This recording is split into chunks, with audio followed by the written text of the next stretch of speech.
नमस्कार and welcome to my YouTube channel learn mathematics with doctor Harish. Class 11 के mathematics को हमने शुरू किया था पिछली क्लास में, चैप्टर 1 टाइटल सेट्स। तो उसी को आगे बढ़ाते हैं। पिछले क्लास में हमने देखा था कि सेट्स क्या होते हैं और उनको किस तरीके से रिप्रेजेंट किया जाता है। तो दो तरीके थे, एक रोस्टर फॉर्म में और दूसरा सेट बिल्डर फॉर्म में। अच्छा, रोस्टर फॉर्म को टेबुलर फॉर्म भी कहते हैं। जो रोस्टर फॉर्म है, रोस्टर फॉर्म को हम टेबुलर फॉर्म भी बोलते हैं। तो ये भी आप याद रखें। और आगे हम पढ़ने वाले हैं टाइप्स ऑफ सेट्स। आज का हमारा टॉपिक रहेगा टाइप्स ऑफ सेट्स। इसमें सबसे पहले देखिए आपका एम्प्टी सेट।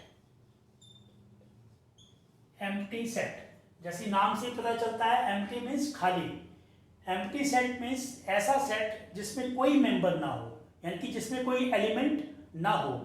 आप इमेजिन करके देखें, ऐसा कौन सा सेट हो सकता है या कौन सा ऐसा बन सकता है। Suppose there is a set of male students in a school which is having only boys, यानी कि एक फीमेल स्टूडेंट्स का सेट उस स्कूल में जिसमें केवल बॉयज पढ़ते हैं।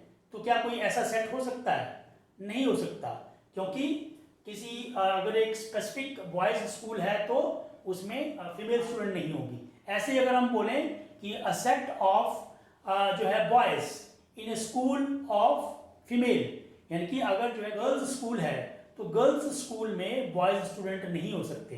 तो अगर हम ऐसा सेट बनाने की कोशिश करें जिसमें कि कोई मेंबर हो ही नहीं सकता, तो उसको हम बोलते हैं empty set.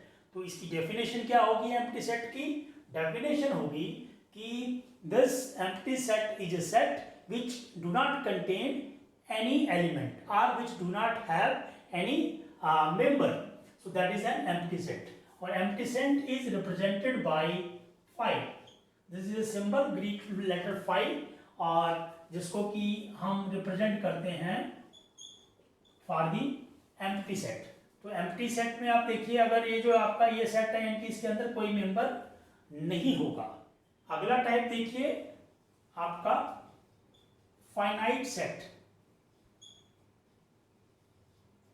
Finite set, finite मतलब जिसकी नंबर जो है वो लिमिट हो, काउंटेबल हो, उसको। तो फाइनाइट सेट मीन्स ऐसा सेट जिसके की जो मेंबर्स हैं या जिसके एलिमेंट्स हैं वो काउंट किए जा सकते हैं, उसमें एक डेफिनेट क्वांटिटी है, उसको हम बोलते हैं फाइनाइट सेट। जैसे कि अ set of students in A class, a set of students in a school, ये सब हम काउंट कर सकते हैं, है ना, ये काउंटलेस नहीं है। तो ऐसे ही कह सकते हैं set of trees in A garden, a set of flowers in a tree, in A plant. So these all are countable, so that's why these are called the finite set. ऐसे ही इसके विपरीत जो है आपका आ जाएगा infinite set.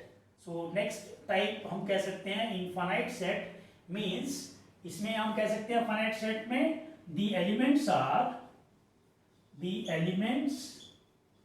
are countable.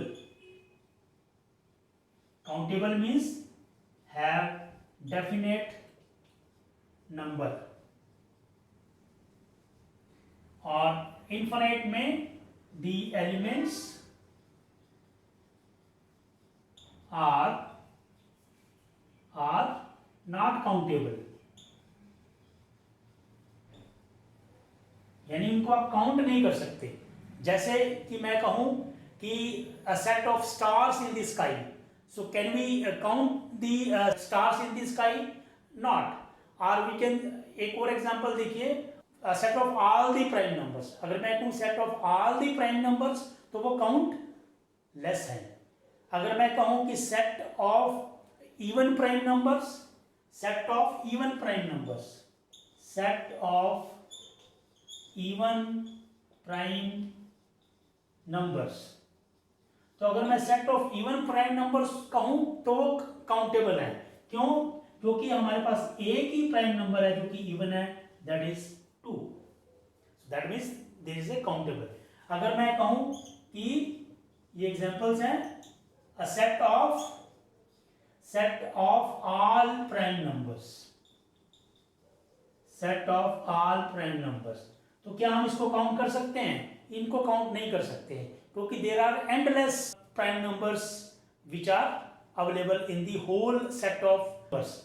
So that's why this is infinite. So this is a finite set and this is infinite set. ठीक है, तो इनफाइनाइट सेट को हम जो है रोस्टर या टेबुलर फॉर्म में सभी एलिमेंट्स उसको रिप्रेजेंट नहीं कर सकते क्योंकि वो काउंटलेस है, वेयरएज फाइनाइट सेट को हम कर सकते हैं। तो अगर हम नंबर्स की बात कर रहे थे कि सेट में कितने एलिमेंट्स हैं, यानी कि अगर कुछ भी नहीं है तो वी कैन से कि वो एम्प्टी है, अगर फाइनाइट है यानी कि काउंटेबल है तो फाइनाइट है, अनकाउंटेबल है तो इनफाइनाइट है। तो एक आपकी टर्मिनोलॉजी है that is called cardinality of the set, cardinality of set. Cardinality का मतलब होता है the number of elements are the members in the set is called its cardinality। यानी कि एक सेट में कितने उसके एलिमेंट्स हैं उसको बोलते हैं उसकी कार्डिनैलिटी। फॉर एग्जांपल आपके पास एक सेट ए है, मैंने बोला था कि कैपिटल लेटर से हम सेट के नाम को रिप्रेजेंट करते हैं और उसके एलिमेंट्स को स्मॉल लेटर से। और एक सेट ए है जिसमें मान लीजिए आपके पास हैं ये वाले नंबर 2, 4, 8, 10, 11, मान लीजिए ये नंबर्स का सेट है। तो अब ये ए का अगर मैं कार्डिनैलिटी देखूं तो इसकी कार्डिनैलिटी कितने नंबर ऑफ एलिमेंट्स हैं इसमें? इसके नंबर्स हैं आपके 1, 2, 3, 4, 5। तो 5 इज इट्स कार्डिनैलिटी। और कार्डिनैलिटी को हम रिप्रेजेंट करते हैं n of a। n of a is the cardinality, उसके number of elements. n of a भी कर सकते हैं हम, हैश a भी कर सकते हैं, या फिर हम जो है इसको ऐसे मॉडुलस वैल्यू ऑफ a भी कर सकते हैं, या फिर हम कार्ड ऑफ a भी कर सकते हैं। So these are but mostly जो है हमारे पास n ऑफ a और ये n ऑफ a और आपका ये दोनों ज्यादा यूज होते हैं। तो that means n of a we can say n of a that means cardinality of this set a is equal to 5। ऐसे ही आप एग्जांपल दूसरा देखिए, अगर आपके पास सेट b है which is equal to a e i o u, तो यानी कि सेट ऑफ वॉवल्स। तो इस सेट ऑफ वॉवल्स की अगर कार्डिनैलिटी देखनी है तो क्या आएगा? This will be equal to 1, 2, 3, 4, 5, तो 5 मेंबर्स। ठीक है, तो इसके बाद है हमारे पास equal sets. Equal sets, equal मतलब यानी कि दोनों बराबर हैं। यानी कि अगर आपके पास ए एक सेट है, सपोज 1, 5, 7, 9, 11, और सेट बी जो है वो आपका है 5, 9, 11, 7, 1। सेट सी जो है वो आपका है 5, 9, 7, 1, 2। तो इन तीन सेट को देखो। अब इसमें जो सेट ए है 1, 5, 7, 9, 11, 5 इसके एलिमेंट्स हैं। सेट बी में 1, 2, 3, 4, 5 एलिमेंट्स हैं, और जो एलिमेंट सेट ए में है वही एलिमेंट सेट बी में है। 1 इसमें भी है, इसमें भी है, 5 इसमें भी है, इसमें भी है, 7 इसमें भी है, इसमें भी है, 9 इसमें भी है, इसमें भी है, 11 इसमें भी है और इसमें भी है। यानी कि सेट ए और बी आपस में क्या हुए? इक्वल हुए। तो इक्वल सेट्स को हम ऐसे लिख सकते हैं कि A is equal to B. ठीक है, अगर वो सेट्स इक्वल हैं तो हम क्या कह देंगे? A is equal to B, right. तो ये दोनों आपस में इक्वल हैं। अब A को C से कंपेयर करें तो 1 2 3 4 5 एलिमेंट्स तो इसमें हैं, लेकिन एलिमेंट्स भी आपस में एक जैसे होने चाहिए। जैसे 1 इसमें है, 5 इसमें है, 7 इसमें है, 9 इसमें है, 11 इसमें 11 इसमें नहीं है। यानी कि कुछ एलिमेंट्स ऐसे हैं जो कि अलग हैं, डिफरेंट हैं। तो ऐसे सेट्स, दो सेट्स जिनमें कि एलिमेंट्स आपस में डिफर करते हों, चाहे सारे के सारे कोई एक भी अगर डिफर करता है, तो ऐसे सेट्स जो है उनको हम बोलेंगे अनइक्वल सेट्स। क्या बोलेंगे? ये इक्वल सेट्स, वो हो जाएगा आपका अनइक्वल सेट्स। और अनइक्वल में अगर आपका यहाँ पे देखिए ए इज इक्वल टू बी है, बट ए और सी आपस में बराबर नहीं है, और बराबर नहीं है का साइन हम क्रॉस लगा देंगे तो बोला आ जाएगा unequal sets. A is not equal to C, likewise B is also not equal to C, B is also not equal to C. वो बट ऑब्वियस भी है, अगर ए बी के बराबर है और अगर ए सी के बराबर नहीं है तो बी भी सी के बराबर नहीं होगा, by virtue of the simple mathematics of the by the virtue of the simple mathematics। ठीक है, तो इक्वल सेट्स और अनइक्वल सेट्स। अच्छा, अगर सेट्स इक्वल हैं तो उनकी कार्डिनैलिटी भी बराबर होनी चाहिए। तो हम यहाँ पे लिख सकते हैं ऐसे, दैट मीन्स इक्वल टू, ठीक है, यहाँ पे देखिए क्या दो सेट्स जिनकी कार्डिनैलिटी बराबर है वो इक्वल होंगे? हो भी सकते हैं, नहीं भी हो सकते। क्यों? क्योंकि इक्वल सेट होने के लिए केवल कार्डिनैलिटी ही कंडीशन नहीं है, कंडीशन यही भी है कि सभी के सभी एलिमेंट्स जो हैं वो एक जैसे होने चाहिए। जैसे कि यहाँ पर cardinality of A, set A is equal to the cardinality of set C, cardinality of set B is also equal to the cardinality of set C, but set A is not equal to C, set B is not equal to C. Here cardinality of A is equal to cardinality of B, and here A is also equal to B. क्यों equal है? क्योंकि इनके हर एक elements बराबर हैं। तो आइए, ये जो हमारा कॉन्सेप्ट था empty set, finite set, infinite set, इसको हम कुछ एग्जांपल्स के माध्यम से समझते हैं। आप ही की ये जो आपका सीबीएसई की बुक है उसका एग्जांपल 6 मैंने लिया है। तो उसमें क्या क्वेश्चन है, state which of the following sets are finite or infinite. तो उसमें जो पहला दिया हुआ है x is such that x belongs to n, यानी कि x एक जो आपका नेचुरल नंबर है, and x minus 1 x minus 2 is equal to 0। तो पहले इसको रोस्टर फॉर्म में बनाते हैं।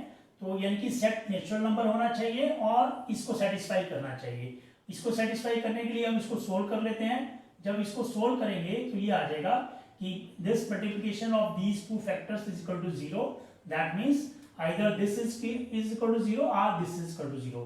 तो ये आ जाएगा x minus 1 is equal to 0 और यहाँ पे r लिखते हैं x minus 2 is equal to 0। तो यहाँ से आपका आ जाएगा x इज इक्वल टू 1 और यहाँ से आपका आ जाएगा x इज इक्वल टू 2, यानी कि x इक्वल टू 1 होगा और x इक्वल टू 2 होगा। और ये दोनों के दोनों आपके जो है नेचुरल नंबर हैं, तो इसलिए इसका जो सेट बन जाएगा वो सेट आपका बन जाएगा in roster form. This will be equal to 1 and 2, यानी कि उसके दो एलिमेंट्स होंगे 1 एंड 2। अब इसमें दो एलिमेंट्स हैं, तो हमें यही बताना है कि ये सेट फाइनाइट है या इनफाइनाइट है। क्योंकि इस सेट में केवल दो एलिमेंट्स आ रहे हैं, तो दैट मीन्स ये आपका सेट जो है वो फाइनाइट है। ठीक है, तो इससे हमने ये भी सीखा कि तो आपका जो है सेट बिल्डर फॉर्म में दिया हुआ है तो कैसे उसको हमने रोस्टर फॉर्म में बनाना है, और उसमें अगर आपके एलिमेंट जो है वो फाइनाइट है, यानी काउंटेबल है, तो वो फाइनाइट होगा। ऐसे ही नेक्स्ट एग्जांपल देखिए, x is such that x belongs to n means natural number and x square is equal to 4, यानी कि ये स्टेटमेंट जो है ये इसकी इक्वेशन को सेटिस्फाई करना चाहिए। तो इसको अगर हम सोल्व करते हैं तो x square is equal to 4 का मतलब है कि x is equal to plus minus 2, क्योंकि प्लस 2 का स्क्वायर भी 4 होता है ना। यहाँ पे पहले आप एक स्टेप बीच में डाल सकते हैं, that is x is equal to under root of plus minus under root of 4, क्योंकि जब इसको स्क्वायर करेंगे, जब इसको x is equal to इसको स्क्वायर करेंगे, थोड़ा सा मैं यहाँ आपको करके दिखाता हूँ मैंने क्यों लिखा है ऐसा। यहाँ पे एक टिप है ये, यहाँ पे अक्सर बच्चे गलतियां करते हैं कि जब हम x square is equal to something 4, जब इसको ध्यान से देना, इसको सोल्व करते हैं तो जब नेक्स्ट स्टेप में यानी कि taking under root of both side, तो ये आ जाएगा x is equal to plus minus under root of 2। ऐसा क्यों? ऐसा इसलिए जब हम x इक्वल टू यानी कि दो वैल्यू देता है, x इक्वल टू सॉरी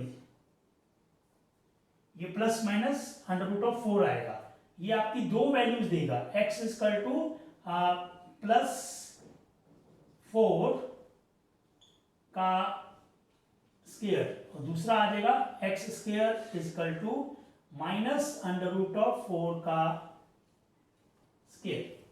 तो जब हम इसको स्क्वायर करेंगे तो एक्स स्क्वायर, इसकी वैल्यू क्या आ जाएगी, प्लस को स्क्वायर आपको मालूम है, दो नंबर्स को आपस में मल्टीप्लाई करना है, तो ये आ जाएगा आपका प्लस ऑफ 2 का स्क्वायर और यहाँ पर क्या आ जाएगा x square equal to minus of 2 का स्क्वायर। ठीक है, और that means x square equal to जब 2 को 2 से मल्टीप्लाई करेंगे तो 4 आ जाएगा।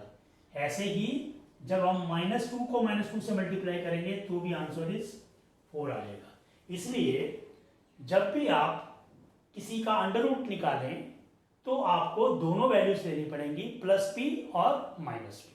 तो वही हमने यहाँ पे किया है, x equal to plus minus 2, और ये दोनों ही नेचुरल नंबर हैं, तो इसलिए जो आपका इसका सेट बनेगा वो बनेगा -2 और दूसरा एलिमेंट +2। ये दोनों ही नंबर जो हैं आपके अवेलेबल हैं इसमें, तो केवल दो हैं तो काउंटेबल है, तो इसलिए ये सेट भी होगा फाइनाइट। थर्ड केस देखिए, थर्ड केस में आपका है x is such that x belongs to n and 2x minus 1 equal to 0। तो इसको पहले वैसे ही सोल्व कर लेते हैं, ये आ जाएगा 2x इक्वल टू 1 को उधर ले जाएंगे, फिर नेक्स्ट स्टेप में x इक्वल टू यहाँ पे 1 इसके माइनस में हो रहा था, उधर जाकर के प्लस हो जाएगा, प्लस लिख दिया तो 2x इक्वल टू 1। अब इसमें से 2 को उधर ले जाना है तो x इक्वल टू 1/2। ठीक है, सो 1/2 इज इक्वल टू 0.5, राइट। तो x इक्वल टू 1/2, क्योंकि 2 को जब उधर ले जाएंगे तो ये 2 इधर से मल्टीप्लाई हो रहा है, तो उधर में राइट साइड में जाकर के 1/2, ये क्या कहलाता है, ब्रिज रूल कहलाता है, यानी कि इक्वल टू के साइन के ट्रांसपोज करना लेफ्ट टू राइट। इससे रिलेटेड हमारी एक वीडियो का लिंक ऊपर दिया गया हुआ है, जिसको ये समझ में नहीं आता है तो वो वीडियो देखेंगे तो आपको कंप्लीट समझ में आ जाएगा। तो यहाँ पे हमारे पास एलिमेंट क्या मिला, जो x की वैल्यू है 0.5, बट हमारे पास ये दोनों कंडीशन सेटिस्फाई होनी चाहिए, यानी कि x बिलोंग्स टू n यानी कि नेचुरल नंबर, एंड ये वाली इक्वेशन सेटिस्फाई होनी चाहिए। लेकिन इस इक्वेशन से जो x की वैल्यू आती है 0.5 है, जो कि नेचुरल नंबर नहीं है। अगर ये नेचुरल नंबर नहीं है सो दैट मीन्स ये सेट जो बना इसमें कोई भी एलिमेंट नहीं आएगा, यानी कि ये सेट जो है वो एम्प्टी होगा। ठीक है, तो सेट जो है वो एम्प्टी होगा। अगर वो एम्प्टी भी है यानी कि उसमें कोई भी एलिमेंट नहीं है, तब भी तो ये क्या हुआ, फाइनाइट हुआ, है ना, इनफाइनाइट तो नहीं हुआ। तो यानी कि ये सेट भी आपका, क्योंकि हमें क्वेश्चन में केवल यही पूछा गया है कि ये फाइनाइट है कि इनफाइनाइट है, हमें ये नहीं पूछा गया कि एम्प्टी है नहीं है। तो एम्प्टी भी है तो वो फाइनाइट है। ठीक है, तो इसी एग्जांपल का जो फोर्थ आपका क्वेश्चन है, यानी कि हमें पता करना है कि ये फाइनाइट है या इनफाइनाइट, तो वो है x is such that x belongs to n and x is prime. अब हमें मालूम है कि नेचुरल नंबर्स जो हैं वो आपके 1 से शुरू होकर के और ये कहां तक जाते हैं, इनफाइनाइट तक जाते हैं, ये आपके हुए नेचुरल नंबर्स। अब इसमें प्राइम क्या होते हैं, तो प्राइम नंबर्स क्या होते हैं, प्राइम नंबर्स होते हैं जो कि केवल खुद से या एक से डिवाइड होते हैं। तो ऐसे प्राइम नंबर्स कौन कौन से होते हैं, वो होते हैं आपके 2 और फिर उसके बाद 3 और उसके बाद 5, 7, 11, 13, 17 एंड सो ऑन। ये कहाँ तक जाएंगे, क्योंकि पूरे के पूरे नंबर्स जो हैं आपके नेचुरल इनफाइनाइट तक जाते हैं, तो देयरफॉर प्राइम नंबर्स भी कहाँ तक जाएंगे, वो भी इनफाइनाइट तक ही जाएंगे। सो दैट मीन्स अगर इसका सेट बनाना पड़े प्राइम नंबर्स का, तो ये सेट क्या बनेगा, यहाँ से शुरू होकर के और ये जाएगा इनफाइनाइट तक, तो इस नंबर्स को हम काउंट नहीं कर सकते। तो इसलिए ये सेट क्या हुआ, ये सेट हुआ इनफाइनाइट, क्योंकि इसमें जो है आपके जो कार्डिनलिटी ऑफ दिस सेट है वो आपकी इनफाइनाइट है। इसको हम नंबर्स को टोटल कितने हैं वो काउंट नहीं कर सकते, इसलिए ये सेट हुआ इनफाइनाइट। अगला देखिए, नेक्स्ट में आपका x is such that x belongs to n and x is odd. वैसे ही नेचुरल नंबर आपको मालूम है 1 2 3 इस तरीके से इन्फिनिटी तक हैं, और इसमें ऑड नंबर क्या होते हैं? ऑड नंबर होते हैं आपके कहां से शुरू होते हैं, जो कि 2 से डिवाइड नहीं होते। Odd numbers out of the natural numbers which cannot be divided by 2, तो ये आपके होंगे 1 3 और 5 7 9 and so on up to कहां तक, इन्फिनिटी।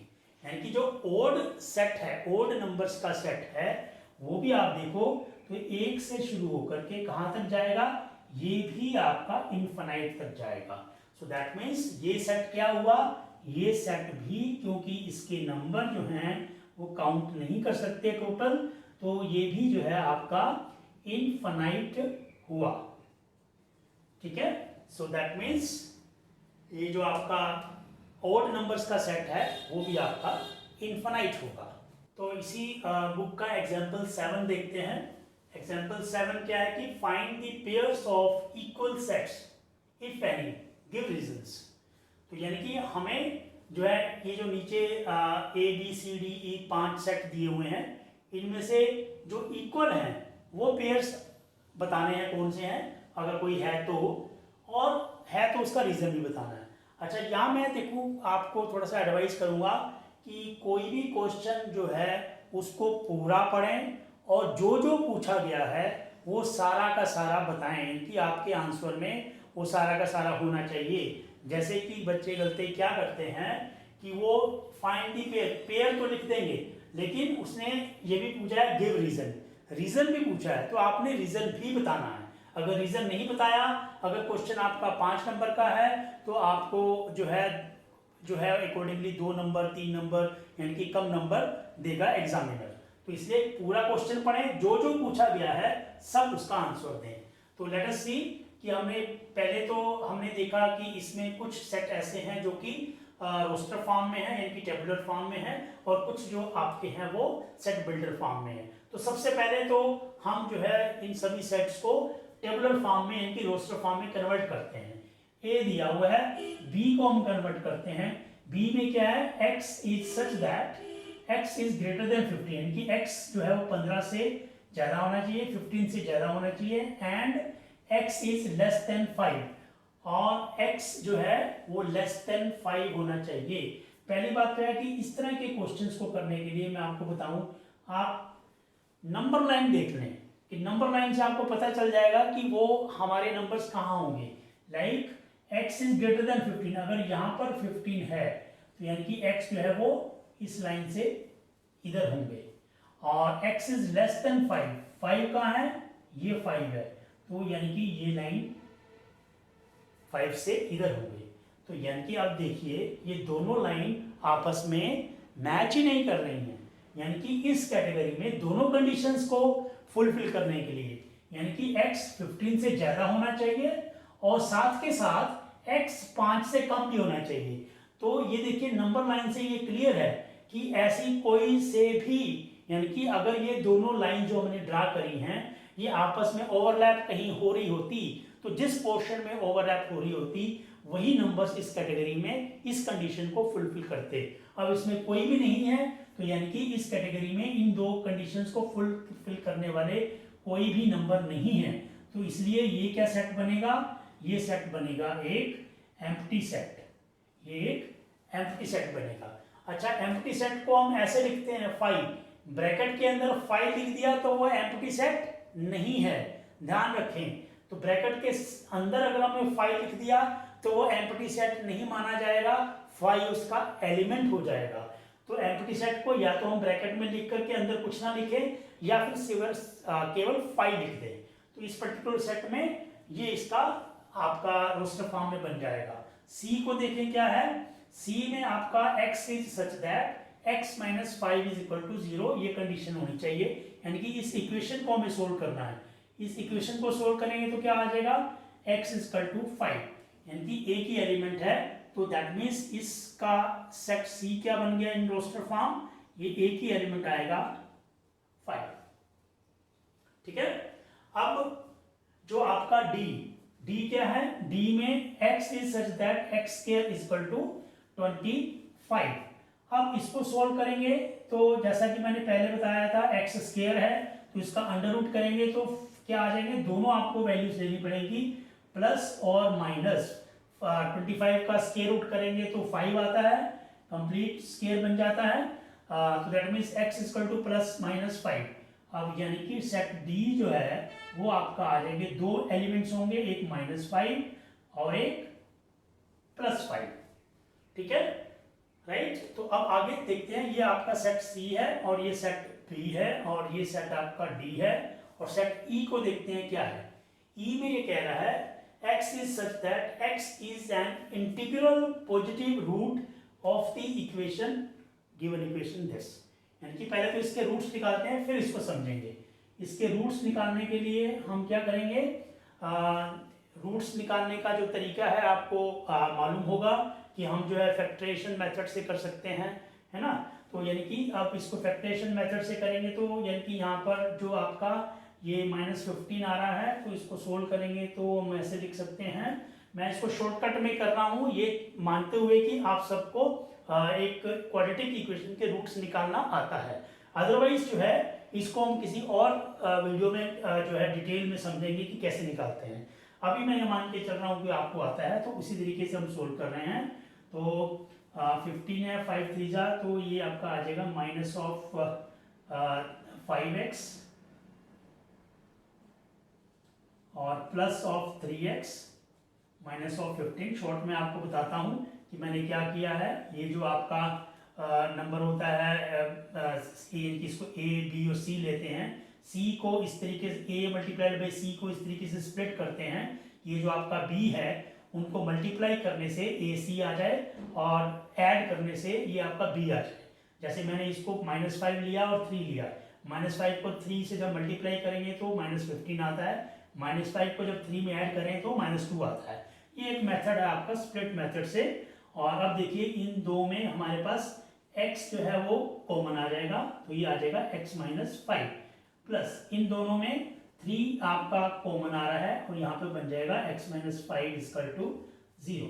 अब इसको फर्दर करेंगे। अब देखिए आपका इस एक टर्म में और इस टर्म में प्लस का साइन है, इन दोनों में आपका x -5 जो है वो एक कॉमन आ रहा है और यहाँ से बच जाएगा आपका x और यहाँ से आपका रह जाएगा 3 इक्वल टू 0। तो इसको फर्दर सोल्व करेंगे तो x -5 मल्टीप्लाइड बाई दो फैक्टर्स बन गए, तो either this is equal to r, this is equal to 0। तो इससे आपका आ जाएगा x इक्वल टू 5 और यहाँ से आ जाएगा x इक्वल टू -3। यानी कि दो आपके रूट्स आ गए इस इक्वेशन के, x equal to 5 and x equal to -3। अब देखिए जो ये तो इसके रूट्स निकाल लिए। अब दूसरी स्टेटमेंट इसमें क्या कह रहा है कि x is such that x is an integral positive root of the equation. यानी कि इसका जो ऐसा रूट जो कि इंटीजर होना चाहिए और पॉजिटिव होना चाहिए। उसमें देखिए क्या है, ये इसमें फॉल नहीं होता। क्यों नहीं होता, ये इंटीजर तो है लेकिन ये पॉजिटिव नहीं है, तो हमें केवल ये वाला जो रूट है वही जो है इस वाली कंडीशन को फुलफिल कर रहा है। इसको ध्यान से देखें, x is an integral positive root of the equation this x square minus 2x minus 2 minus 15 is equal to 0। इस इक्वेशन को सोल्व करने से दो रूट्स आते हैं, एक आता है x is equal to 5, दूसरा आता है x is equal to -3। तो इसमें एक रूट जो है वो नेगेटिव इंटीग्रल है, दूसरा पॉजिटिव इंटीग्रल है। तो केवल इस कंडीशन को ये वाला रूट फॉलो सेटिस्फाई कर रहा है। सो दैट मीन्स इस जो सेट का जो रोस्टर फॉर्म में एलिमेंट बनेगा वो केवल एक आएगा, दैट इज 5। ठीक है, तो इस तरीके से हमने सबको रोस्टर फॉर्म में बना लिए। अब हमने यहां से अपना आंसर निकालना है। आंसर ये तो हमने एक उसका एक सबको सोल्व करके रोस्टर फॉर्म में निकालना है ताकि हम आपस में कंपेयर कर सकें, क्योंकि रोस्टर फॉर्म में अगर नहीं है तो कंपेयर करना मुश्किल होता है। अब देखिए कौन कौन से सेट इक्वल हैं। इसमें a इक्वल टू 0, तो 0 वाला सेट कोई भी नहीं है। ये b आप सोच सकते हैं, कुछ गलती कर सकते हैं कि ये इसके इक्वल है, ये नहीं है क्योंकि ये एम्प्टी सेट है और जबकि इसमें एक एलिमेंट है, तो इसलिए ये आपस में बराबर नहीं है। अब और a के और भी किसी के बराबर नहीं है। अब b को देखिए, b एक एम्प्टी है, कोई और एम्प्टी सेट है नहीं है, यानी कि b के इक्विवेलेंट भी कोई नहीं है। फिर c पर आ जाइए, c में एक एलिमेंट है जो कि 5 है और इसमें कौन सा एलिमेंट d है, यस, यानी कि answer is c is equal to e। ये e है तो c इक्वल टू e है, ठीक है, और d के भी बराबर नहीं है। फिर d अलग है, यानी कि केवल इस पूरे जो हमें 5 सेट दिए हुए थे उनमें केवल एक पेयर ही बराबर है, वो आपका c इक्वल टू e है।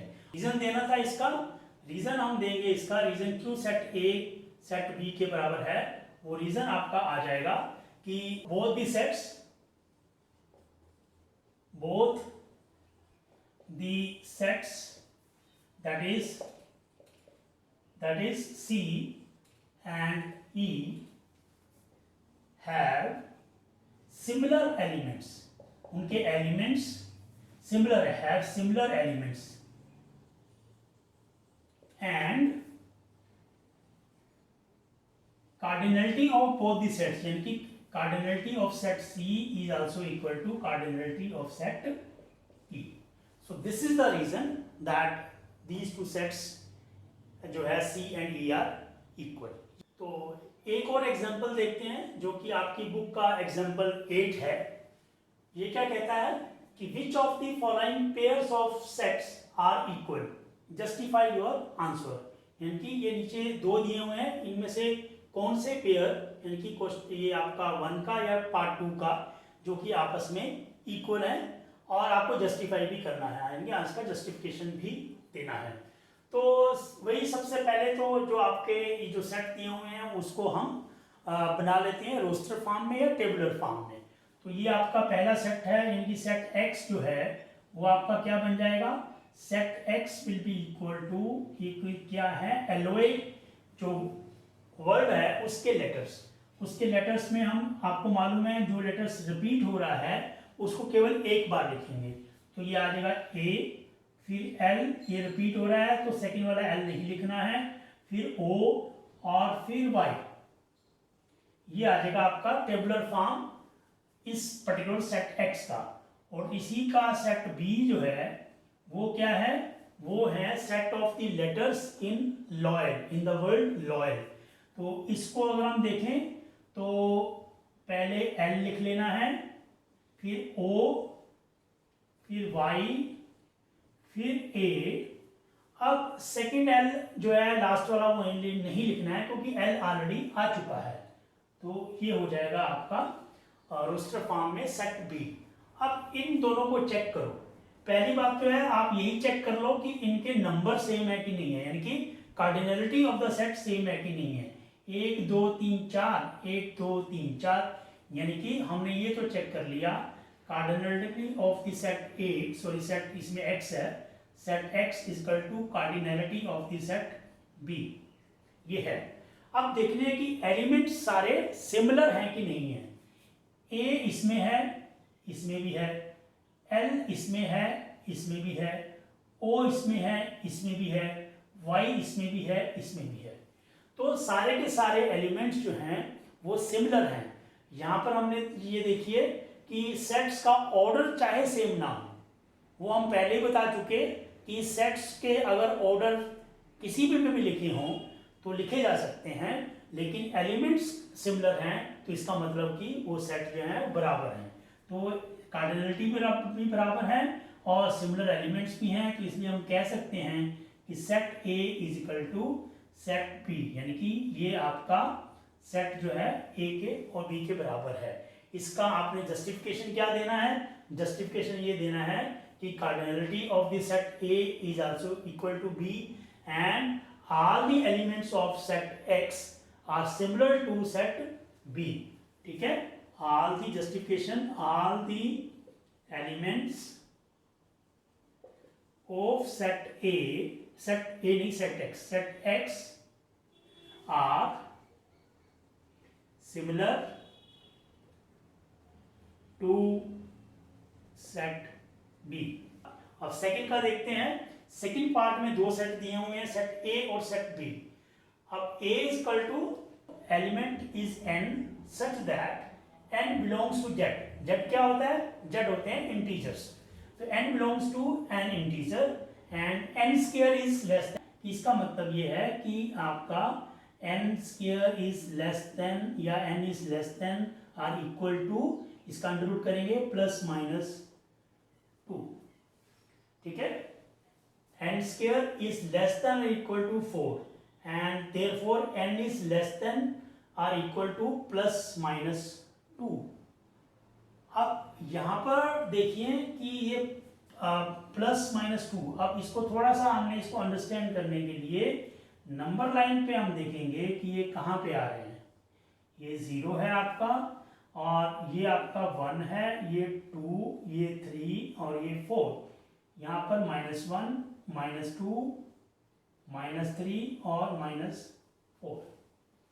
ठीक है, तो अब अगर जो n की वैल्यू जो है वो आपकी 2 से कम होगी, यानी कि +2 से कम होगी, तो तभी आप करके जा करके ये आपका जो है यहाँ पे ना मॉडुलस वैल्यू लिखेंगे। Modulus value of n should be less than equal to +-2। ठीक है, तो यहाँ पर क्या आ जाएगा? आप ये यानी कि n की वैल्यू 2 से कम रहेगी, यानी कि यहाँ से लेकर के यहाँ तक रहेगी, तो ही जो है आपका ये कंडीशन सेटिस्फाई होगी। और दूसरी तरफ n की वैल्यू -2 से यहाँ तक रहेगी, है ना, -2 से ज्यादा रहेगी, यानी कि ग्रेटर देन -2, है ना, एंड लेस देन, यानी कि इसको हम लिखेंगे यहाँ पे हमारा क्या है कि n square should be less than और इक्वल टू 4, यानी कि square of this n should be less than और इक्वल टू 4। अब इसके लिए हम क्या करेंगे, थोड़ा सा अंडरस्टैंडिंग के लिए नंबर लाइन ड्रा कर देंगे। नंबर लाइन में 0, 1, 2, 3, 4, 1, 2, 3, 4। नेगेटिव साइड में -1, -2, -3 एंड -4। इसमें n की वैल्यू जो है that should be less than or equal to 2 and second में n should be greater than or equal to -2, क्योंकि प्लस या माइनस दोनों होने चाहिए। तो यहाँ पर 0 से लेकर के अगर 2 के बीच में है, 2 के बीच में है, तो उसका स्क्वायर जो है वो आपका less than or equal to 4 होगा। ऐसे ही वैल्यू माइनस में अगर -2 से लेकर के, यानी कि और -2 से ज्यादा होगी अप टू 0, है ना, n is greater than or equal to -2, मतलब कि 0 से -2 के बीच में, तो ये कंडीशन होनी चाहिए, तभी आपका n square is less than or equal to 4 होगा। अब ये सेट कैसे बनेगा? ये सेट आपका बन जाएगा n is such that n belongs to z and एक क्या है, इंटीजर है, n should be an integer and n square should be less than और इक्वल टू 4। अब देखिए इसमें कितने इंटीजर आ रहे हैं, -2 और 2 के बीच में इक्वल भी होना चाहिए, है ना, इक्वल भी होना चाहिए, क्योंकि जब इक्वल होगा तो 4 हो जाएगा, -2 के इक्वल हो जाएगा तो भी 4 हो जाएगा। इक्वल भी होना चाहिए कि ये 2 पॉइंट्स है -2 और 2 ये इंक्लूडेड हैं इसमें, तो इंक्लूडेड है तो यानी कि एक सेट क्या बन जाएगा, सेट में केवल इंटीजर्स लेने हैं आपने, -2 लेना है और फिर आपने लेना है -1, ठीक है, और फिर 0 और फिर 1 और फिर 2। तो ये आपके पॉइंट्स, ये आपके इसके एक सेट बन जाएगा, सेट ए इक्वल टू, देखो बड़ा आपने इसको ध्यान से देखना है और सॉल्व करना है कि कैसे ये बनेगा। -2, -1, -2, -1, 0, 1 और 2, ये इसके एलिमेंट्स हो जाएंगे। ठीक है, आप सेकंड आप सेट देखिए, b equal to x is such that x belongs to r, r मतलब real number, and x square -3x + 2 equal to 0। ये आपकी जो है इक्वेशन दी हुई है। इस इक्वेशन को अगर हम सोल्व करते हैं तो आपको जैसे पहले बताया था, तो ये 2 है, इसको स्प्लिट करेंगे तो 2 × 1 = 2 और जो है 2 आना चाहिए और ऐड करके -3, तो ये आपका ऐसे लिख सकते हैं हम, x² - 2x - x + 2 equal to 0। यहाँ पे -2 ले लिया, यहाँ पे -1 ले लिया, तो दोनों को मल्टीप्लाई करेंगे तो 2 आ रहा है, और दोनों को ऐड करेंगे, -2 और -1 को -3 आ रहा है, तो यहाँ पे क्या आ जाएगा आपका x -2 और यहाँ से x -1 = 0। ठीक है, तो इसके दो आ जाएंगे आपके, that is x = 2 and x = 1। ठीक है, अब इसमें देखिए यानी कि सेट केवल दो ही इसमें आ रहे हैं, तो क्या आ रहे हैं 1 और 2, यानी कि एक एलिमेंट 1 दूसरा एलिमेंट 2, राइट। अब इसमें सेट ए और सेट बी में देखो आप, सेट ए में आपके 5 एलिमेंट हैं और सेट 2 में आपके केवल 2 ही एलिमेंट हैं। पहली बात तो जो पहली कंडीशन ऑफ इक्वालिटी की है कि दोनों सेट का कार्डिनैलिटी यानी कि नंबर ऑफ एलिमेंट्स बराबर होने चाहिए, तो नंबर ऑफ एलिमेंट्स ही बराबर नहीं है, तो इसलिए सेट इक्वल हो ही नहीं सकते। So that means set A is not equal to B. ठीक है, एक तो इसकी कार्डिनैलिटी, जस्टिफिकेशन क्या है, justification is that set the cardinality of set A is not equal to the cardinality of set B. ठीक है ना, और सेकेंड जो आपके elements are also differ, elements of set A are not, that is all the elements of set A are not similar to set B। यहां पर देखिए -2 इसमें है, इसमें नहीं है, -1 इसमें है, इसमें नहीं है, 0 इसमें है, इसमें नहीं है, ये 3 एलिमेंट इसमें है ही नहीं, केवल 1 और 2 सिमिलर है, बाकी नहीं है। तो देयरफॉर ये जो आपके सेट ए और बी इस सेकंड वाले में वो आपस में इक्वल नहीं है। तो आप लोगों को मुझे लगता है कि अंडरस्टैंड कर लिया होगा the concept of equality, finite, infinite और कार्डिनैलिटी। इसके हिसाब से अब आप एक्सरसाइज 1.2 जो है आप खुद से कर सकते हैं, और या कोई भी बुक से दूसरे क्वेश्चंस हैं वो भी कर सकते हैं। आप नहीं कर पाते हैं तो आप मेरे को कमेंट में लिख सकते हैं। Thank you.